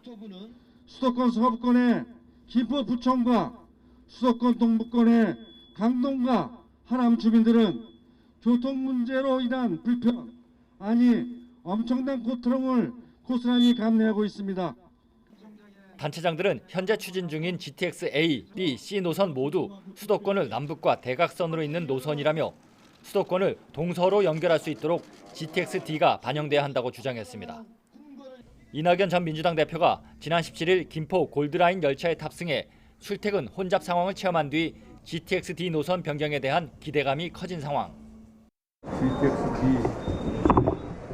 정부가 약속했던 것이니만 약속은 지켜야 GTX-D 원안을 지키도록 정부에 촉구합니다.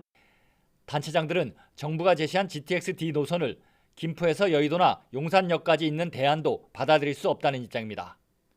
김포에서 강남을 거쳐 하남까지 연결돼야만 수도권 전체에 차별 없는 서울 접근이 가능하다며 원안 사수를 고수하고 있습니다. 이번에 함께 자리를 한 4개 단체장 모두 여당인 더불어민주당 소속인 만큼 중앙당 차원의 지원을 기대하는 발언도 나왔습니다. 206만 동서부 시민들의 삶의 질의 균형 발전을 위해서 경기도당과 중앙당에 지원을 요청할 계획입니다. 이런 가운데 인천의 영종, 청라 등 서북부 주민들도 GTX-D를 인천공항까지 운행하는 Y자 노선 연결을 주장하며 집단 행동을 예고하고 있어 노선 갈등을 둘러싼 혼란은 한동안 불가피할 전망입니다. YTN 이기정입니다. 어제 저녁 대구 부산 고속도로를 달리던 덤프트럭에서 진흙 폐기물이 쏟아지면서 10대가 넘는 차량이 뒤엉키고 9명이 다쳤습니다. 또 편도 2차로인 도로가 완전히 통제되면서 3시간 넘게 정체가 이어졌습니다. 강희경 기자가 보도합니다. 트레일러와 승용차 등 차량 여러 대가 고속도로 한복판에서 오도 가도 못한 채 곳곳에 뒤엉켜 있습니다. 도로 위에는 쌓였던 눈이 녹은 모습처럼 진흙이 흩뿌려져 있습니다. 대구 부산 고속도로 대구 방향 상동터널 인근을 달리던 덤프트럭에서 진흙 폐기물이 쏟아진 건 어제 저녁 7시 50분쯤. 진흙이 200m가량 넓게 퍼지면서 뒤따라오던 차들이 미끄러져 차량 11대가 산발적으로 부딪혔고 운전자 등 9명이 다쳐 병원으로 옮겨졌습니다. 또 사고 차량이 도로를 막아 편도 2차로가 모두 통제되면서 3시간 반 넘게 극심한 정체가 빚어졌습니다. 거의 2시간가량은 1m도 못 움직였어요. 처음에는 다들 차에 있다가 1시간 좀 지나니까 뭐 1명씩 2명씩 내려가지고. 경찰은 고속도로 CCTV 등을 토대로 진흙을 쏟고 사라진 덤프트럭을 찾고 있습니다. 학교 건물에 설치된 철골 구조물이 옆으로 비스듬히 기울어져 있습니다. 어제 저녁 서울 은평구 신사동 상신초등학교에서 증축 공사를 위해 설치해 놓은 철골 구조물이 도로 쪽으로 휘어진 겁니다. 신고를 받고 출동한 소방당국과 공사 관계자들이 임시 조치를 마칠 때까지 골목길이 통제돼 인근 주민들이 불편을 겪었습니다. 어젯밤 11시쯤 경기 수원시 율천동에서는 2층짜리 건물 2층 식당 테라스에서 불이 났습니다. 밤 10시가 지나 영업을 마친 뒤라 다친 사람은 없었습니다. 소방당국은 테라스에 별도로 흡연실을 설치해놨다는 식당 주인의 진술 등을 토대로 정확한 화재 원인을 조사하고 있습니다. YTN 강희경입니다. 지난 8일 노동자 사망 사고가 발생한 현대제철 당진제철소와 본사에 대해 고용노동부가 특별 감독에 나섰습니다. 기간은 다음 달 2일까지 2주 동안이며 현대제철 당진제철소는 대전노동청이, 인천 동구에 있는 본사는 중부노동청이 주관해서 감독을 진행합니다. 고용노동부는 당진제철소 현장 감독을 했던 근로감독관을 본사 감독반에도 참여시켜 현장 적발 사항과 본사의 안전보건 경영 시스템 간의 관계를 들여다볼 예정이라고 밝혔습니다. 농사를 짓던 땅 밑에서 폐벽돌과 철근이 쏟아져 나온다는 제보가 들어왔습니다. 지역 농협이 농협주유소를 짓는 과정에서 발생한 건설 폐기물을 몰래 버린 것으로 확인됐습니다. 김민성 기자가 취재했습니다. 한 농민이 지난 1999년부터 소유해온 전북 전주의 밭입니다. 땅을 파보니 부서진 벽돌과 폐 콘크리트, 녹슨 철근이 무더기로 나옵니다. 두릅 농사를 짓던 땅이 이렇게 된 건 지난 2019년 12월 말쯤. 농협이 바로 옆 주유소에 리모델링 공사를 하면서 땅 주인 몰래 폐기물을 묻은 겁니다. 저를 수차례 찾아왔다고 말은 하는데 저는 만나본 사실도 없고, 이 해당 지역에 여기 농사 짓는 분들한테 물어보기만 해도 제 전화번호 아는 분들이 많거든요. 결국 애써 심은 두릅나무 약 500그루는 제대로 자라지 못한 채 대부분 상해버렸습니다. 농업이 재배하는 밭을 불법으로 이렇게 무단횡을 하고, 그런 농업이 농민을 위한다고 할 수 있습니까? 버려진 흙과 건설 폐기물은 덤프트럭 약 5대 분량이었던 것으로 추산됩니다. 해당 지역 농협은 그 책임을 일부 인정했습니다. 공사 시공업체가 하는 것이라 저희들 관리 감독이 좀 소홀했다고 볼 수 있죠. 그러니까 징계해야 되는데. 폐기물을 지자체 허가 없이 불법 매립할 경우 7년 이하의 징역이나 7천만 원 이하의 벌금에 처해질 수 있습니다. 건설 폐기물 처리 계획 신고라는 걸 배출 전에 저희한테 신고하도록 되어 있어요. 그 내용대로 이제 적법하게 처리를 해야 되는데, 이제 여기 같은 경우는 그런 신고 없이. 전주시는 농협 관계자를 경찰에 고발하고 건설 폐기물을 법에 따라 처리하도록 명령할 예정입니다. YTN 김민성입니다. 서울 명동의 사설 환전소 금고에 있던 현금 수억 원이 불과 3분 만에 털렸다는 소식 열흘 정도 전에 저희가 단독으로 보도해드렸습니다. 경찰이 피의자 2명을 붙잡아서 구속했는데 환전소 직원과 그 친구였습니다. 박기환 기자입니다. 환전소 직원들이 모두 퇴근하고 문을 닫은 오후 6시 반쯤 검은 헬멧을 쓴 남성이 상자 하나를 들고 환전소가 있는 건물 안으로 들어옵니다. 익숙한 듯 출입문 보안을 해제하고 환전소로 들어온 남성은 상자에서 새 가방을 꺼내더니 계산대 안쪽으로 향합니다. 지난 1일 서울 명동의 사설 환전소에서 4억 3천만 원을 털어 달아난 피의자의 범행 당시 영상입니다. 경찰은 CCTV 분석을 바탕으로 추적해 사건 발생 열 하루 만에 피의자 A씨와 공범 B씨를 체포했습니다. 공범 B씨는 다름 아닌 환전소 직원이었습니다. 거액의 빚을 갚으려는 목적으로 친구 A씨와 범행을 저지르기로 마음먹었다고 경찰에서 진술했습니다. 친구에게 출입문 보안카드를 건네고 금고 비밀번호까지 모두 알려준 것으로 드러났습니다. 미리 도주로를 답사하는가 하면 신분을 감추기 위해 헬멧도 따로 구매한 것으로 파악됐습니다. 돈을 훔친 후에는 추적을 피하려고 CCTV가 없는 산속으로 달아났던 것으로 조사됐습니다.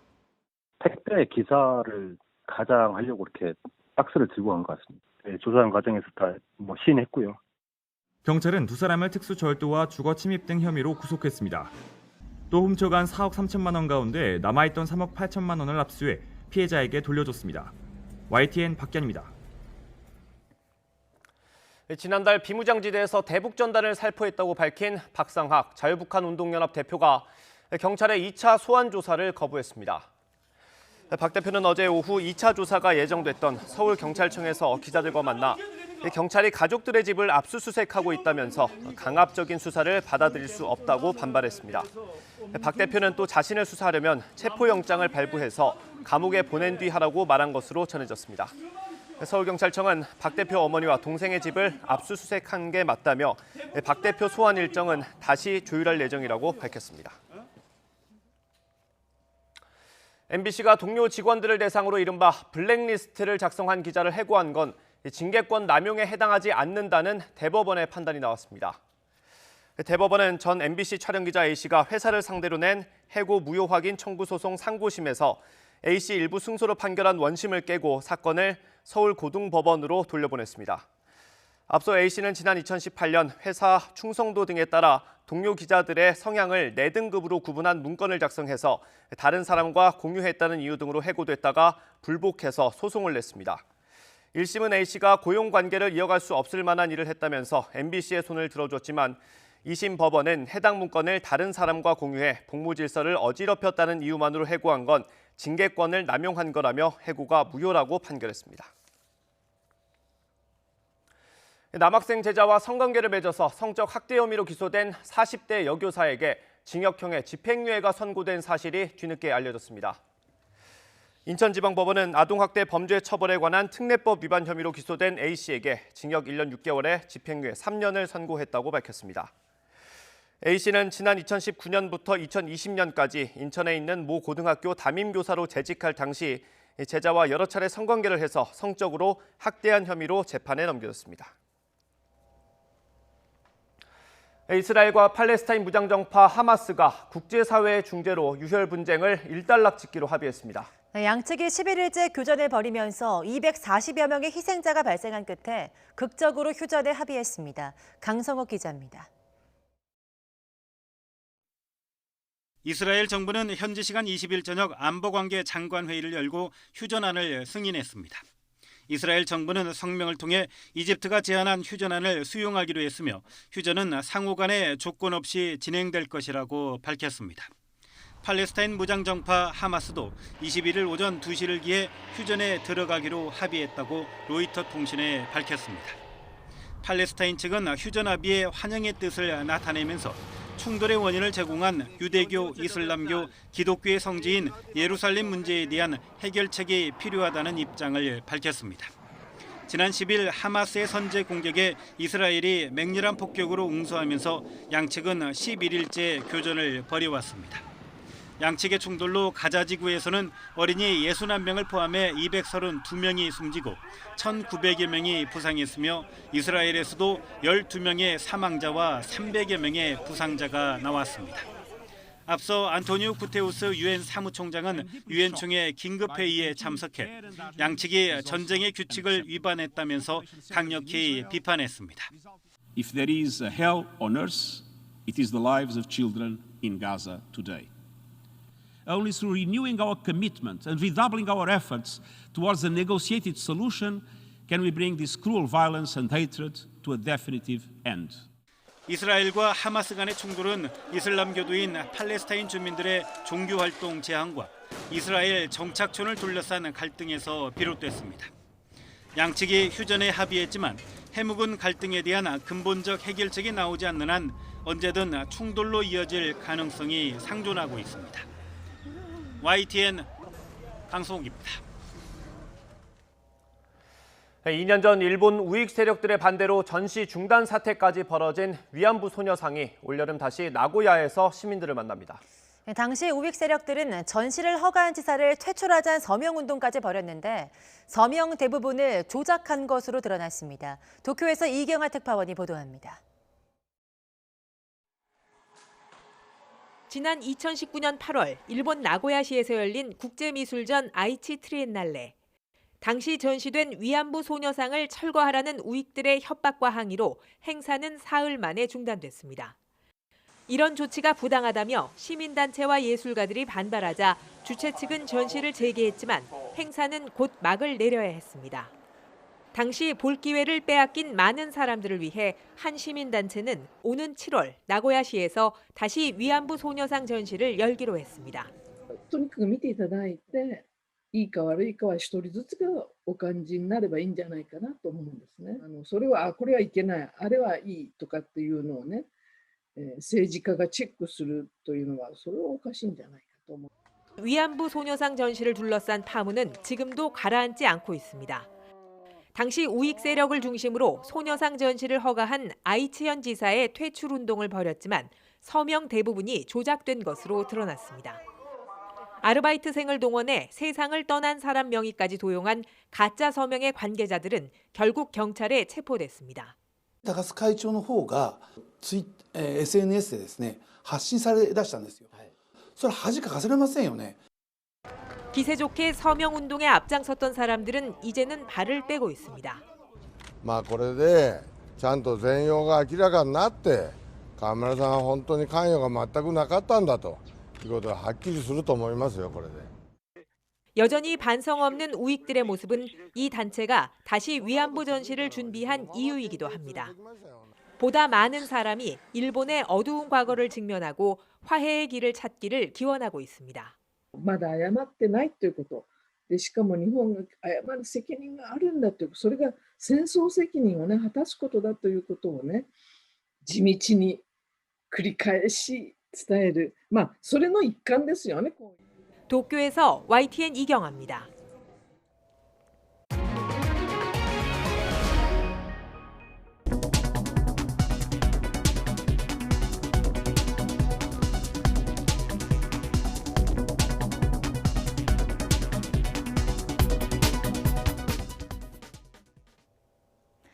오늘 낮까지 곳곳에 산발적으로 비가 내리겠습니다. 낮 동안에도 종일 흐린 날씨가 이어지면서 기온은 크게 오르지 못하겠는데요. 오늘 서울의 한낮 기온은 20도로 예년 기온을 밑돌면서 종일 서늘하게 느껴지겠습니다. 오늘 중부와 전부, 영남 지방은 낮까지 5mm 미만의 비가 오락가락 이어지겠고요. 강원도와 영남 지방은 밤까지 내리는 곳도 있겠습니다.